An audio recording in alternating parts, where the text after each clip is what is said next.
आणखीन एक महत्त्वाची बातमी, शिंदेना सोबत घेतल्याचा भाजपला पश्चाताप होतोय असं राऊत म्हणतायत. भाजपवर बोलूनही अजित पवार सत्तेत आहेत, राऊतांचं म्हणणं आहे. आरोप करून सत्तेत हा फार मोठा चमत्कार आहे असं संजय राऊत म्हणतायत. इतकंच नाही तर पश्चातापाचा उद्रेक झाल्यावर येणाऱ्या काळात राजकारणात उलथापालथ होईल असंही भाकीत राऊतांनी व्यक्त केलंय. ऐकूया आपण. नाही, एकनाथ शिंदेना घेतल्यामुळे पण भाजपला पश्चाताप झाला. ते दाखवत नाहीत, आता लवकरच बोलतील. पण दिल्लीतले जे दोन नेते आहेत प्रमुख, त्यांच्या हट्टाखातर ते आजही सत्तेमध्ये आहेत, अमित शहा आणि मोदी. पण हे टेम्पररी व्यवस्था, ही तात्पुरती व्यवस्था आहे.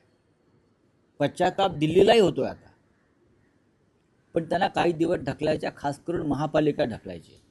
एकनाथ शिंदे त्यांच्यावर, त्यांच्या कुटुंबावर, त्यांच्या सहकाऱ्यांवर भ्रष्टाचाराचे प्रचंड आरोप आहेत, झालेले आहेत.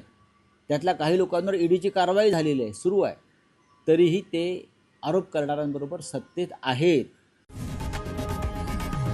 लोकशाही मराठी ऐका, पहा, जागरूक रहा.